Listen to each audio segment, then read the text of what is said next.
Hello, it's been a while, hasn't it? Welcome back to the official Coventry Bears podcast. Welcome back to Bear Necessities.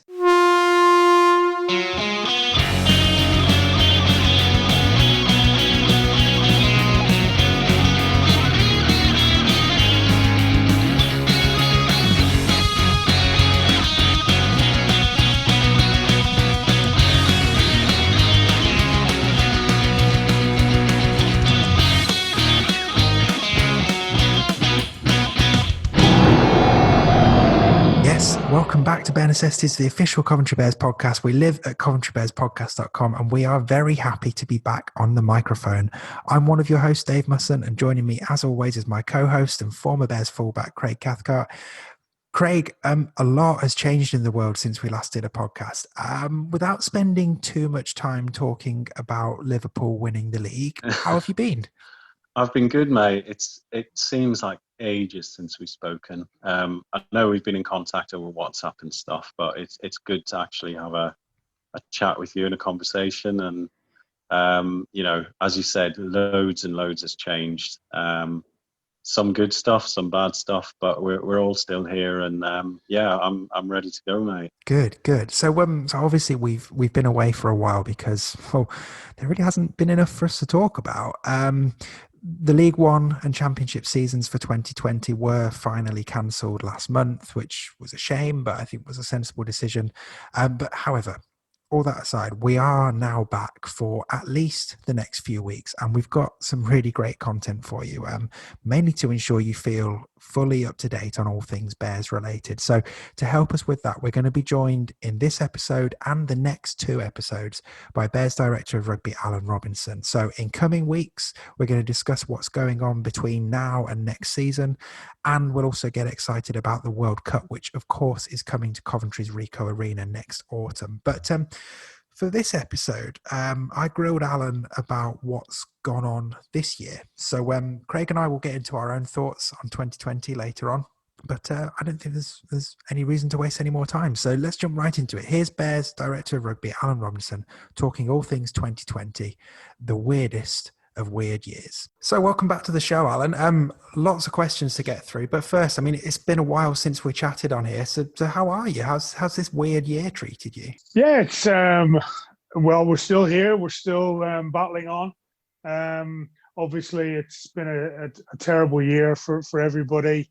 Not just in regards to the sport, but in everyone's personal lives as well. And I think puts a new perspective on everything really for everybody. So I'm healthy and well, and so is my family. So I'm really grateful for that. And obviously we're trying to enjoy the summer as much as possible. So let's start the obvious place from a Bears point of view then. Obviously the season was cancelled a few weeks ago, and I think it felt like a decision that was a long time coming, but still pretty sad to see. You've had some weeks to digest it now. What are your thoughts on it all? In the initial sort of stages of COVID and what went on, obviously everyone was in lockdown. I think our main thoughts then really were around just health and well-being of the players and staff and everyone associated with the club first and foremost. I think the coaching team and Rich Squires and the players did a really good job of keeping themselves fit and active and in the right frame of mind through those months initially. But I think then as time went on, things became obviously a bit more of a challenge, but I think the frustration started to set in. Everyone wanted to be able to play. At the time, obviously, I was in ongoing conversation with the RFL and the other clubs. So we were really just planning ahead, looking at what the possibilities might be. But at the time, it was just about keeping everyone fit and focused on potentially being able to come back, to play again.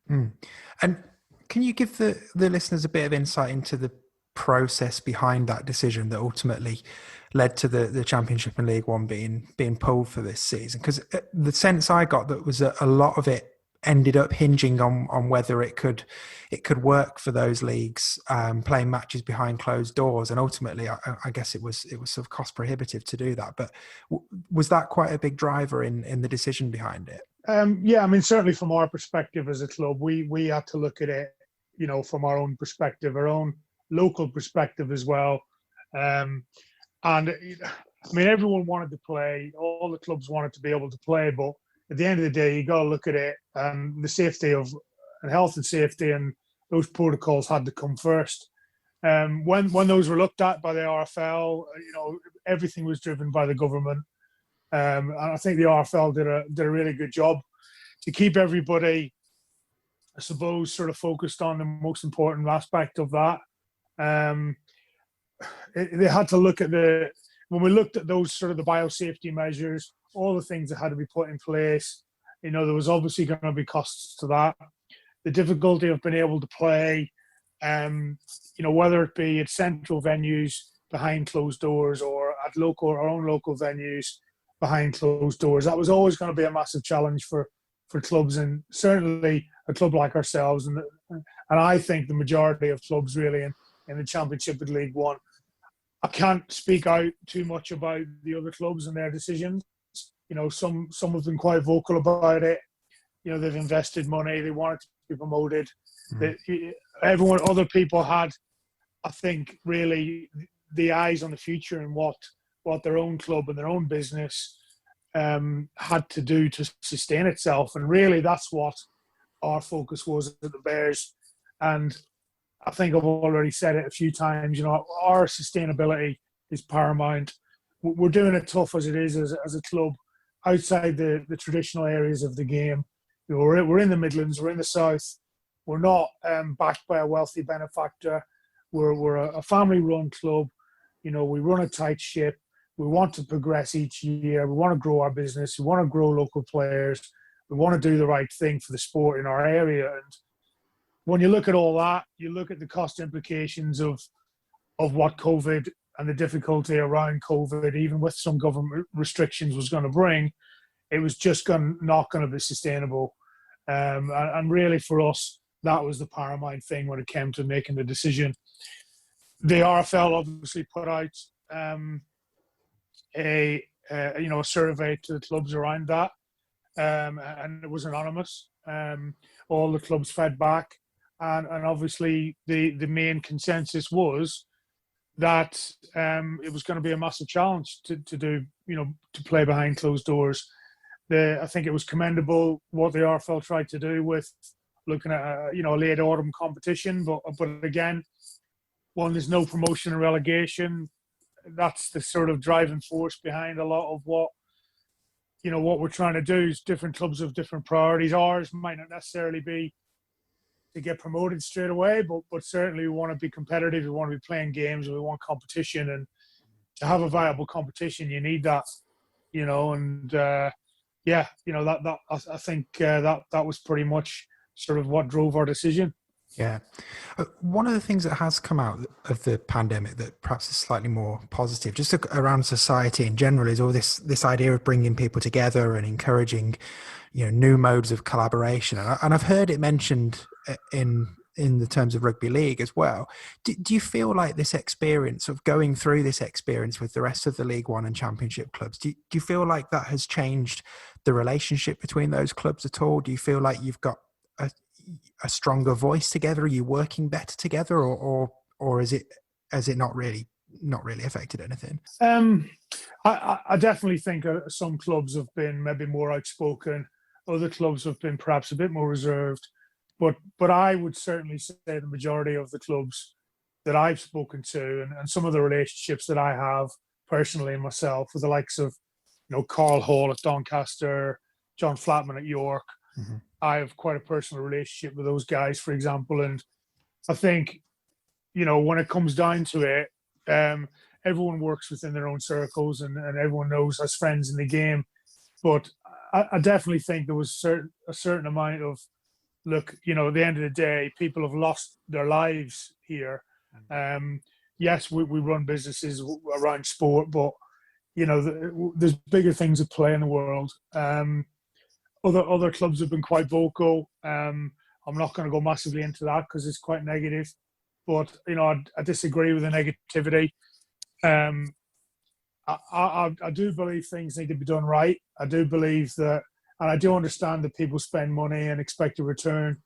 And, the same for the fans, people invest in things and they expect some sort of return. But, I believe really strongly that, all sorts of emergencies happen in the world, all sorts of terrible things happen in the world. And this is one of those things, and we needed to come together, and I think we needed to back the governing body.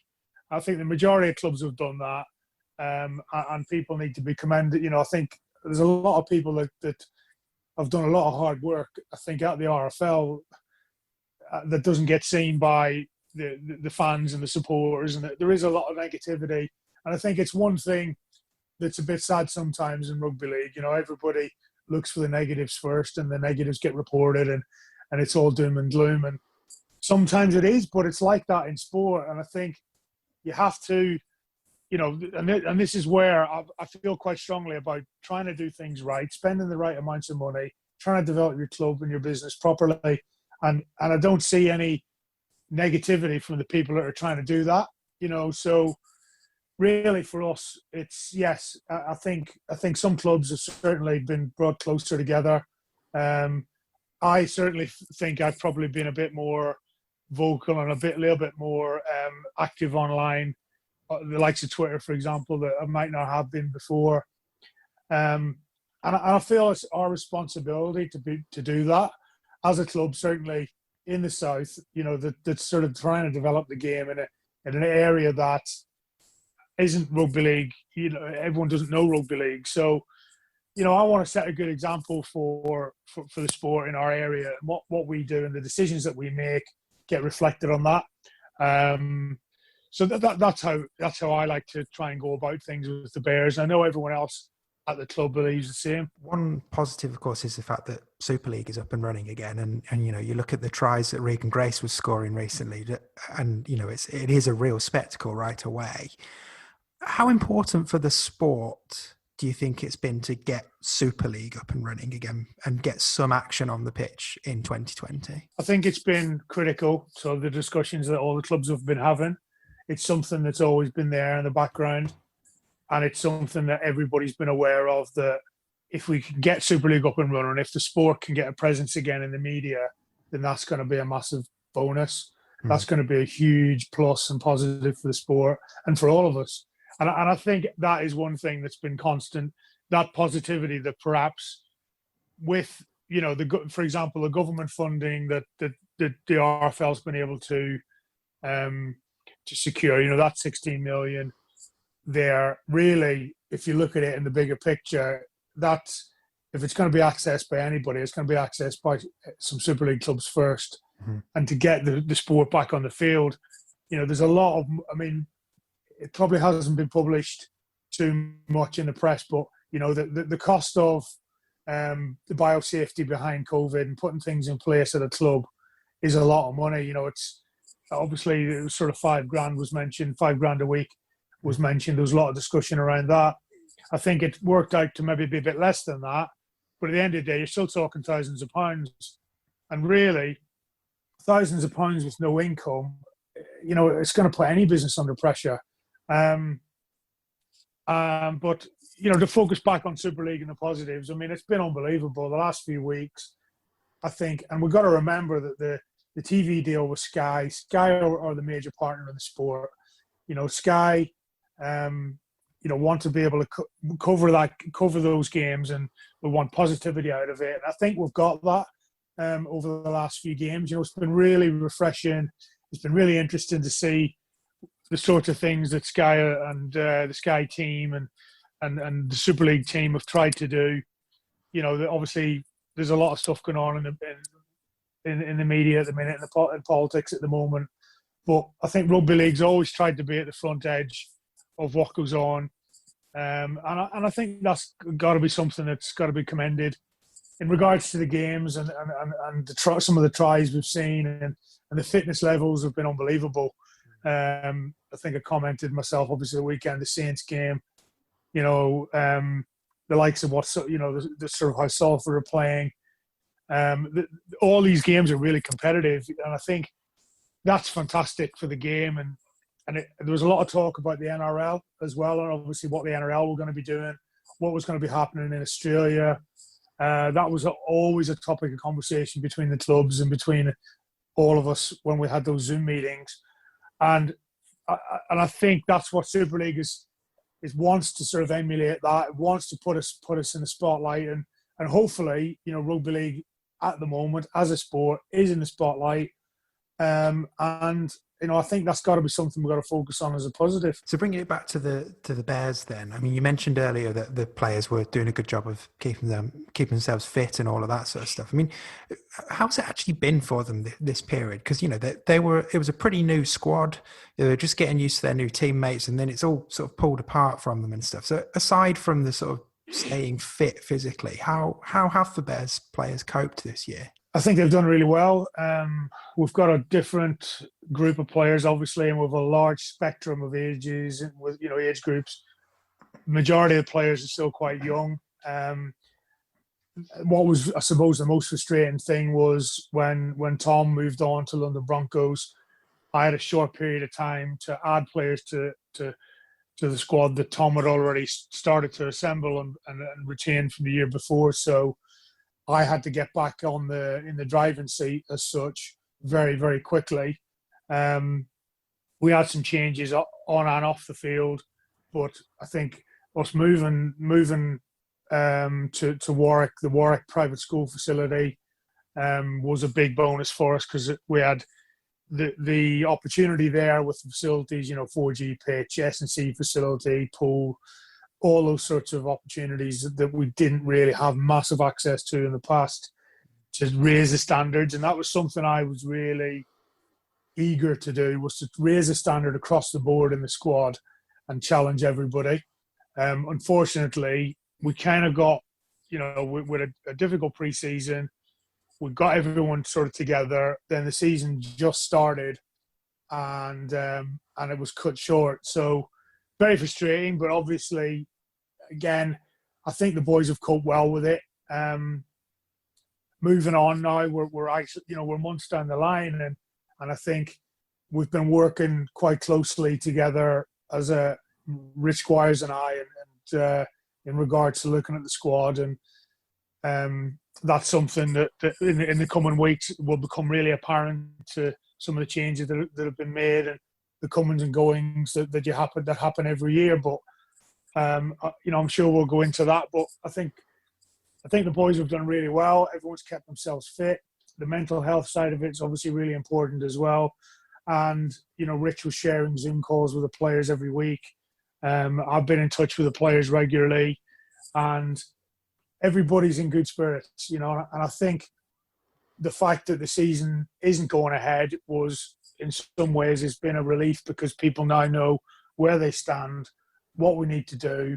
We can focus on next year, and we can focus on getting ready, and it's going to come around pretty quick, I think. So what's the biggest thing this whole pandemic experience has taught you about the Bears? I think that sort of family side of it. We're a family club. We're all pretty close. Even the fans, you talk to people online, and everyone asks how everybody is, and we're quite a close-knit group. And I think that's something we always want to build on. We've always kept quite to the forefront. It's obviously very difficult when it comes to a playing squad, and people come in new, and it's about, I suppose, getting to know each other, and that's been the biggest challenge. But I suppose the biggest thing for me is the culture. We've got to continue the culture that we have, and the strength in that culture. And myself and Debbie, manage the club, and we've got quite a small, I suppose, decision-making circle there between us. But that's our strength. I think that's our strength. We can make decisions quickly. We can plan ahead quite quickly. We can get things in place. The players, there's not a lot of people the players have to go to. There's a number of us that can make those key decisions. Everyone can get to know each other really quickly, and the culture of the club, I think, is something that we've got to keep carrying on, and it's something that's got to echo into the future from all this. And a lot of the players have done some great things in in lockdown, and they've kept in touch with their families or reconnected with their families, or they've had some illness or their families have had illness. And I think everybody's grown in character. But again, that's part of that culture.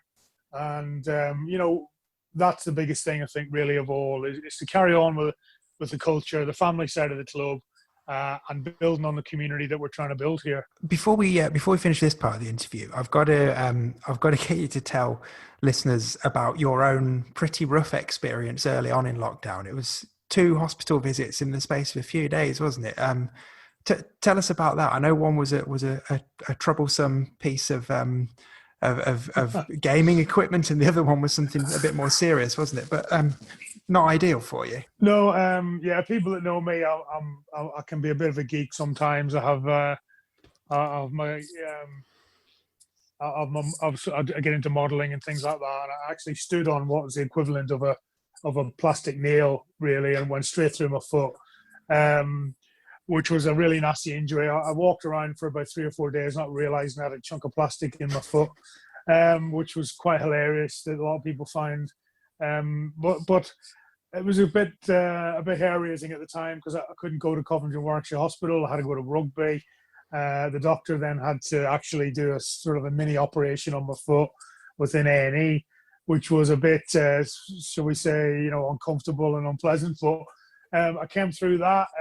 But within a matter of days later, I found myself quite badly ill with an infection in my abdomen, within my bowels. So, and again, I was actually ended up in hospital for 11, 12 days.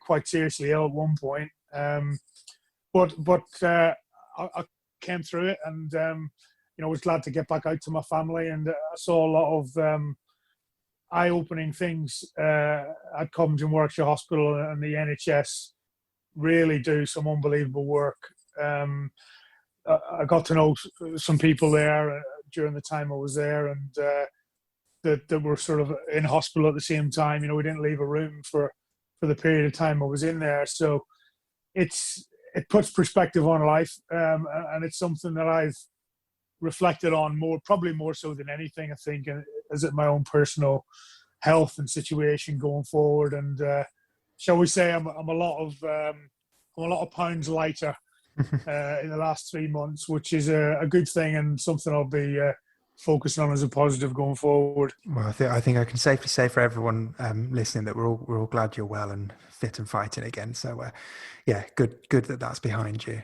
Thank you. So many thanks to Bears Director of Rugby, Alan Robinson. Already looking forward to having him back on over the next couple of weeks. So, Craig, I guess before we get into the things Alan said in his interview, just how have you found the last few months from a Bears point of view? Obviously, we haven't been able to watch anything on the pitch, but how have you found how all of this craziness has panned out? It's been really strange because for the last few years, certainly over the summer, the Bears has been a big part of my life. Going to see games, watching other Rugby League One matches, other Rugby League, thinking about the next game, going to away trips as well, thinking about signings, thinking about how the players are getting on. It's something that I think gradually I've got more and more involved with over the years. So for suddenly that to be pulled away was quite a weird experience. But strangely, for quite a long time over lockdown, I kind of forgot about sport for a while because there was no sport happening. And, I was focusing on family and trying to work from home and everything else. And it didn't really, I have to say, didn't hold the same level of importance. But I think as I reflected over the months, I really started to miss having rugby league, and whilst I'm disappointed that we're not going to see any more rugby this season, it has given me a good chance to reflect. I mean, I've been still involved a little bit on the media side for the Bears, and I've been looking at the sort of flashbacks and looking at things in the past that have happened in the Bears' history. and it's made me realise sort of how far the Bears have come and how many great people have been involved in the Bears over the years. Lots of great players, lots of great teams, lots of memories. So I'm very much of a mindset now, looking forward to the future and positive. Looking at the journey that there's been so far and looking where things are going. It's I think next season is going to be, providing we're through this. Yeah. We could, not to be pessimistic. We could start next season with some restrictions still on fans. Hopefully not. But I'm really, really looking forward to it. I think the next game we get where there's there's no restrictions on fans coming in, I think it'll be an absolute cracker. I think there'll be lots of fans that are completely excited about watching live rugby again, and I think the players are going to give it their all as well, because they've been cooped up and ready to play for a long time. So I think next season is going to be one of the best seasons there's ever been in rugby league, particularly in League One with such a competitive league. It's going to be mega, isn't it? It's going to be brilliant. Yeah, and you're right. You very rarely get the chance to really pause and reflect on things as we have, as trying to take a positive out of it. That's the opportunity we've had this year. And yeah, I've been really enjoying the flashbacks you've been digging out on the Bears social media channels, and it does, it sort of follows on quite nicely from this time last year when I just put the book out and was sort of thinking about what the Bears had achieved in their 20th anniversary year and looking ahead to the future, but having that opportunity to look back at what the Bears have done as a whole, it really does put it in context of how far they've come and in such a short space of time as well. So, but yeah, I'm like you. I kind of, very similar to you actually. The first few months, like, sport just went away, so it didn't really feel like there was an awful lot to miss, and there was it was just a whole a literal new world to get used to. But then I think particularly when the Premier League came back, and it was like, okay, yes, sport. I remember sport. I remember enjoying sport, kind of. And particularly as for me, for my football team managing to stay in the Premier League, right, whereas yours were winning it, but with mine actually managing to stay in, and it's like, okay, the last few games were actually mildly enjoyable here. I do remember taking pleasure from sport, and then seeing Super League come back and some of the action that's happened. I know it's been thrown up in the air as we record this with the results of the whole players testing positive for COVID and what that might do to the rest of the restarted season. But it really does remind you, like, watching Regan Grace just tearing up the length of the pitch. It's like, okay, yeah, this is why I'm a fan of summer rugby. This is why rugby league is the code for me. So I'm totally with you. I'm very excited for it to come back. I totally agree. I mean, I have to say as well, there was loads of people who were really, really excited about Super League coming back, and I was up to a point, but I wasn't like, absolutely couldn't wait for it to happen. But after watching the first couple of games, it just made me realise what we've been missing, and see what a spectacle it is and what a great sport it is, and the players who've they've been sat at home as well for several months, and for them to go out on the pitch and give it their all the way that they have, and to create such amazing entertainment, even with the rule tweaks and everything else, it just shows you that it's a brilliant sport and a brilliant game, and should be celebrated. And I think there is a lot of negativity sometimes in rugby league, but when you see as you said, things like the Regan Grace hat trick, you've just got to sit back and admire it and realise that we are very lucky to be fans of such great sport. And I'm looking forward to seeing the climax of this season, and I think next year again in Super League is going to be phenomenal once fans get back in the stadiums as well. Definitely.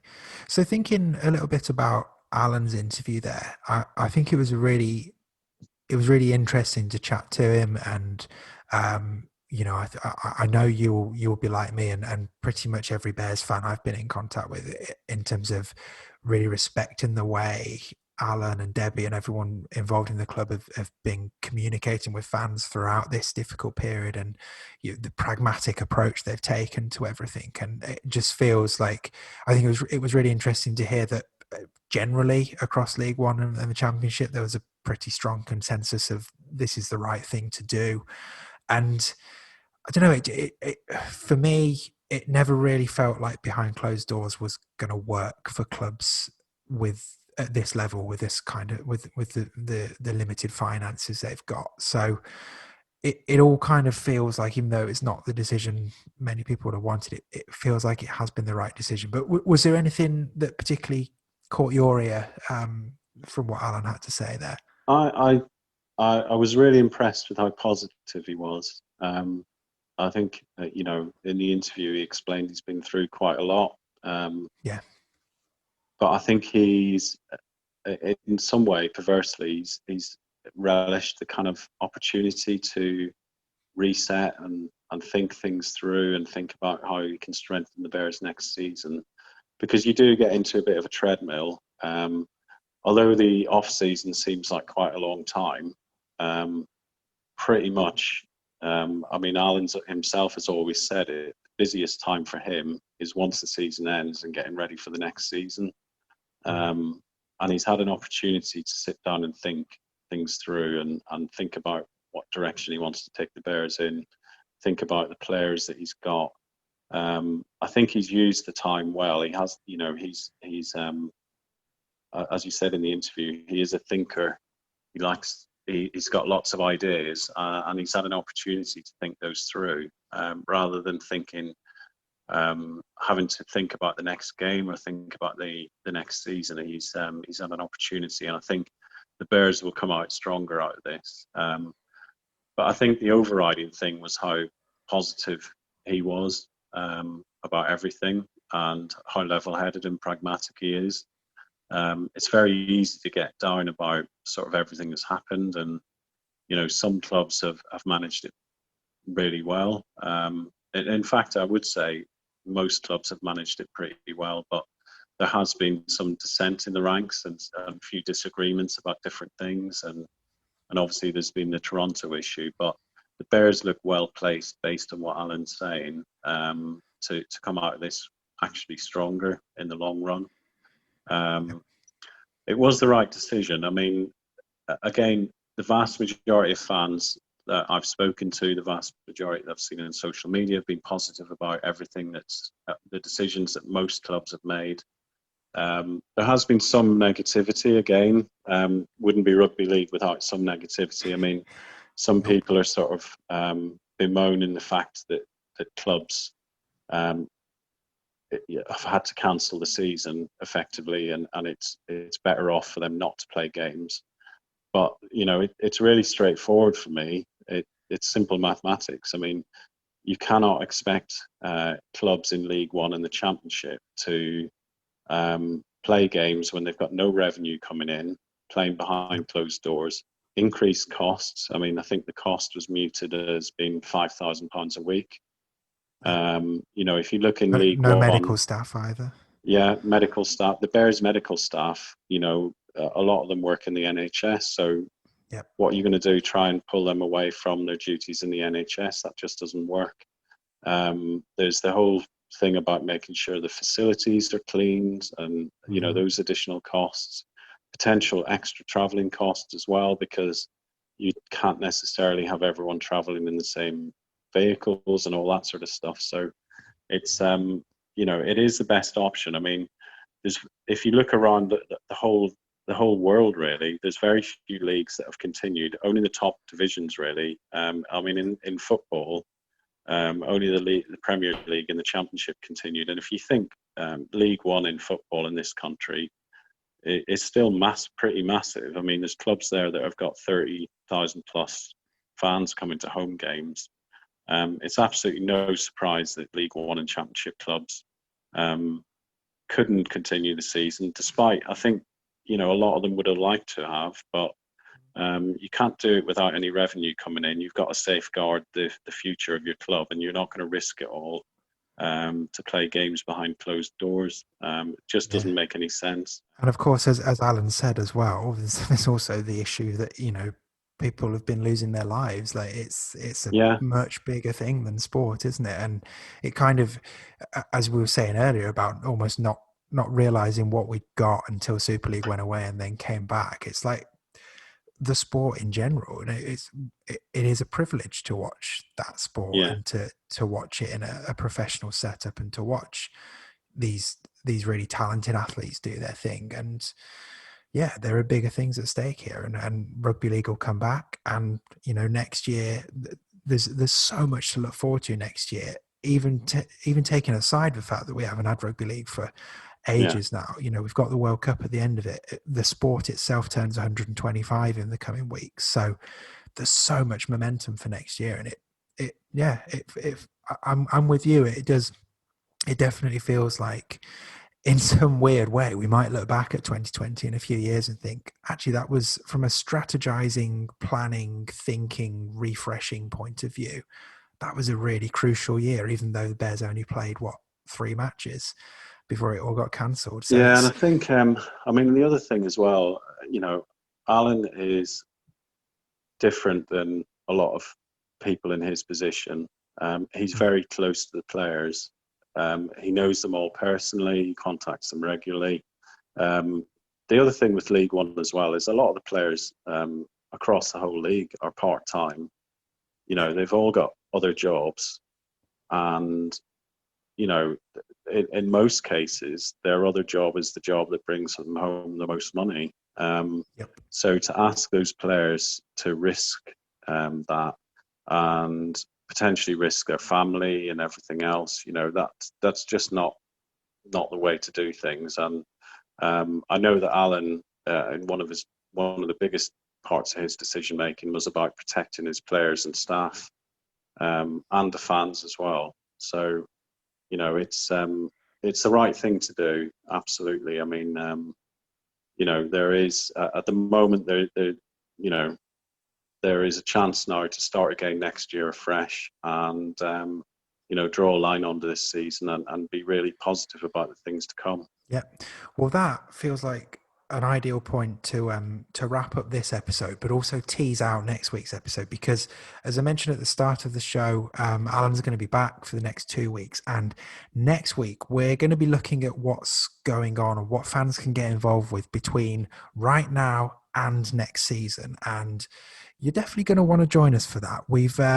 We've got some interesting news for you. We've got some exciting developments on the coaching side of things, and we've got an exclusive piece of news about next season's playing kit, which might sound like a small thing, but then, you know, when you all think about it and think about how much we enjoy the kits that Alan designs for the Bears, it's quite exciting. Nice little bit of exclusive news for you on next week's show. So I think that'll do us for this, our first episode back. I think we've covered 2020 there, and obviously really great to get the insights of Alan and get his thoughts on it as well, and obviously really great that Alan is fit and fighting as well. As you heard in the last question I asked him there, he had it rough early on, so good that absolutely, all that has been settled as well. Don't forget to subscribe to this show if you haven't already, and make sure you tell a friend who might like to listen to. You can find us on Apple Podcasts, Spotify, YouTube, and at coventrybears.com. But yeah, Craig, it's great to be back, and let's catch up again next week. Yes, mate. Yeah, it's been brilliant. Thanks.